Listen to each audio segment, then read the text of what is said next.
Hey,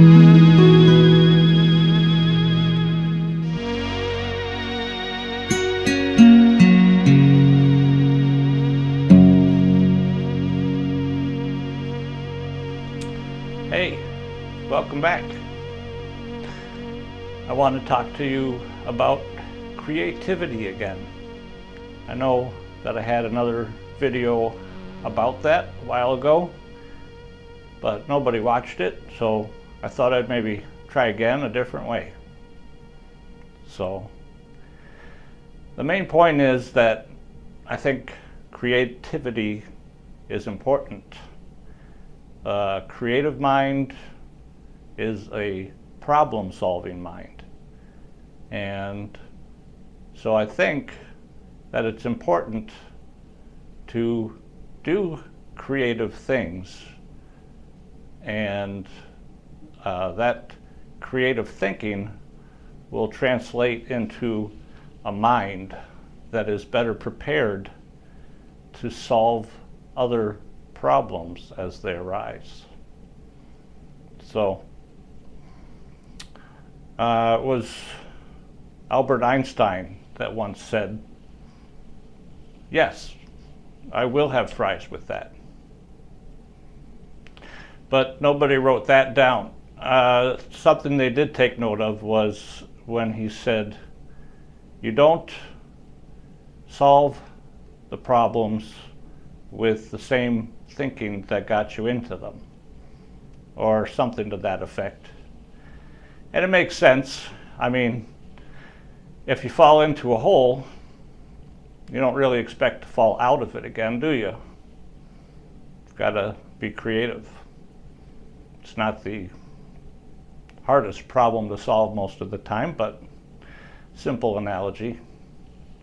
Anyway, so my hope is that you'll find a way to be creative if you're not already.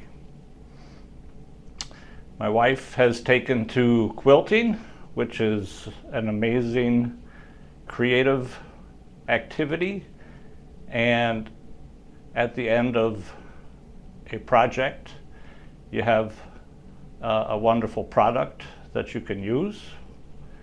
But anything is good, just like drawing with pencils and pens and things on paper. That's an easy way to do something, and even if you do a lot of it, it doesn't clutter your life up with stuff. You don't have that much of a commitment into it aside from the time that you put into it. So I'd recommend doing something like that, whether you feel like you're good at it or not, but I'm sure you can find something that you enjoy doing that's creative as well. Thing that I did do primarily back in the 1980s was that I enjoyed painting. And so I thought I'd share painting that I did back then with you. So back when I was painting, I was never concerned in trying to paint anything realistically. I enjoyed photography back then, as I still do with my phone camera. And if you want to see something real, take a picture of it. I was interested in creating things that you wouldn't find to take photos of, and at the very least, I would want to do something that was surreal, not real. So surrealism was certainly a style of painting that I was interested in, but didn't get into it too much myself. I really liked Impressionism, and abstract painting interested me, but oftentimes I didn't like what I saw other people doing. Still, it was a nice way of seeing that you could be free with painting and do whatever you wanted to.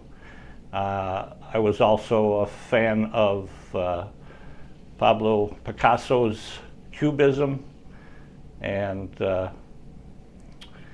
so I did paint in a variety of ways, and I classify my general style as being sort of abstract impressionism.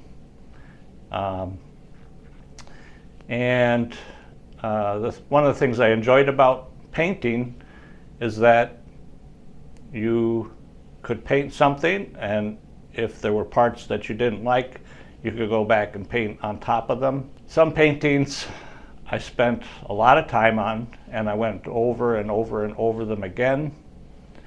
And other paintings I did just in a matter of hours, or over maybe a couple of days, where I'd go back and just change a little bit. This painting is one of my one-day creations. Probably didn't spend more than 3 or 4 hours on it, I would guess.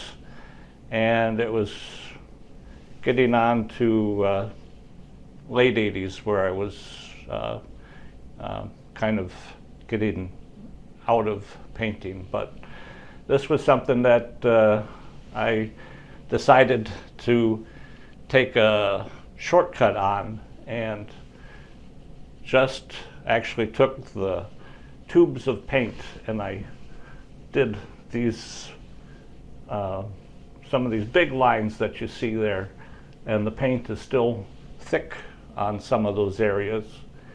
But then I went in with a brush and some other paints, and I kind of pulled some of the paint out of those lines, knocked them down, and created some of the other forms that you see in there. And you've been able to look at that for a while now.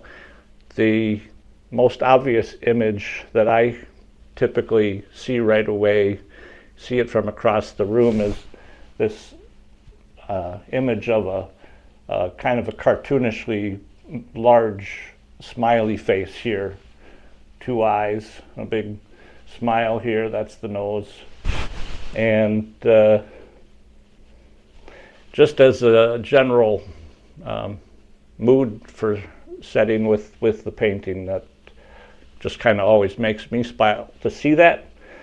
But the title of the painting is actually Horses in the Shade.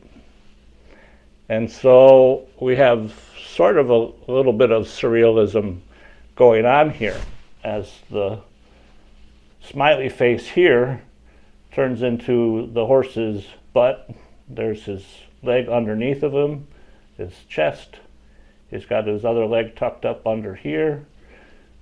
This is kind of a, well, this is his face right here, turned back this way, because there's another horse's head right here. The neck comes down into the body. Here's leg curled under his backside here. Over here we've got maybe a rock, maybe the backside of another horse. Anyway, they're mostly in the shade.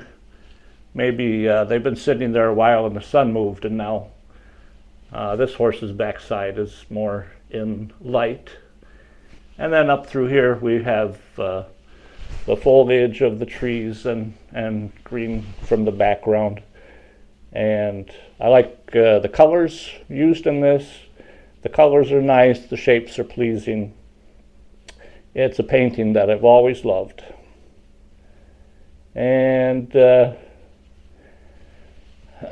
one kind of curious part is up here where we've got a spiraling, and that was part of the thinking behind that, was to create some tension in this painting that's otherwise kind of pleasant scene. So this reminds me a bit of a spring, which of course springs have tension. It looks like it's springing up, and so sitting right in the middle of the painting there creates a little bit of a tension into this otherwise placid scene. But it doesn't stick right out to you either, so it's just sort of nestled in there as an idea. Anyway, I think it's pretty cool. It's been one of my favorite paintings. I kept it for myself. I gave a lot of my paintings away to friends and family, and this was one that I kept for myself until I met a beautiful woman who also liked it as well, and I liked her enough that I gave it to her. Then I married her, so I got the painting back. Anyway, it's still hers, but I get to see it all the time. It makes me happy. Not as happy as the fact that she married me, but some things go right. Thanks for stopping by.